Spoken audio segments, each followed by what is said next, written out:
Welcome back to the show. If you've got a great idea for a business but don't know where to start. Well, business mentor Helen Cowley joins us now with the simple tips to turn your fabulous thoughts into cold, hard cash. Good morning to you, Helen. Good morning. So we figure most people have a good idea, but they just don't know how to go about getting it off the ground. How do they do that? Well, I think the thing that most businesses or people with new ideas do is they just sit around with the idea. They often see it 6 months later and they're making a mozza. And they forget that, just get out there and be confident, because really a lot of it is in their own minds. So we put things off. We don't just make a commitment, focus and do something about it. I have a bit of a saying: passion, commitment, focus and action.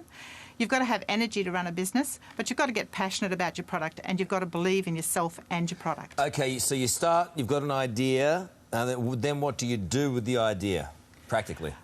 Well, I think there are two different types of businesses. So there are those that have a brand new idea or a brand new concept, and those that just want to start a business.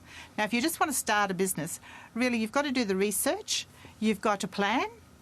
Don't forget to get a business coach, a mentor or an advisor on board. I think that's one of the big things that everybody forgets to do.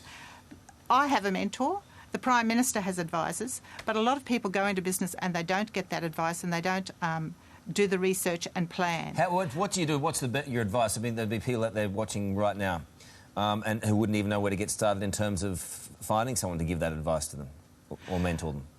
Well, there are lots of different organisations out there, lots of coaches and mentors like myself, but there are also a lot of different government resources as well that are out there. So councils often have an economic development office, and state government have different programs. Yeah, right. There is also the Small Business Advisory Service, of which I'm one of the mentors for. So there are also training programs that are government subsidised. Okay. So there is a lot of small business support and help out there. Just go and find it.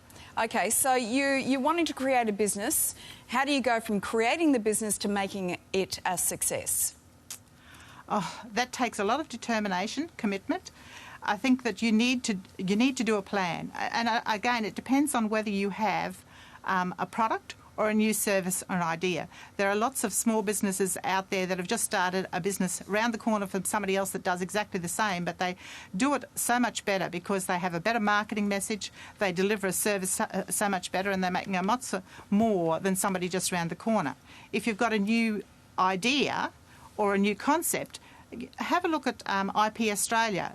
Work out what the problem is that you're solving, and whether it's worth patenting, because really, if you're going to patent something, you need to make sure that you're going to protect it as well, but you need to make sure that you're going to make some money out of it. Why do most of them fail? Why do startups fail, do you think? What's the common reason?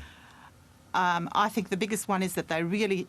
you don't know it all, so going out and getting a bit of advice and planning it. So many people don't go through the process of actually developing a business plan, and it's that process of when you go through a business plan of how you recognise all the risks, all the strategies that you need to develop, what resources you need, and all those things help you to develop a plan. And sometimes it is just one-page business plan, and other times it's a 30-page document, but it's actually the process that you go through to develop your plan that helps you recognise what the pitfalls are, who your target customer is, what your message is, what money you're going to need to spend, what you need to have as a break-even point. Well, some very important things to consider there. Yeah. Helen Cowley, great to have you on the program. We'll make sure we've got more details on our website. Thanks for joining us, Helen. Thank you.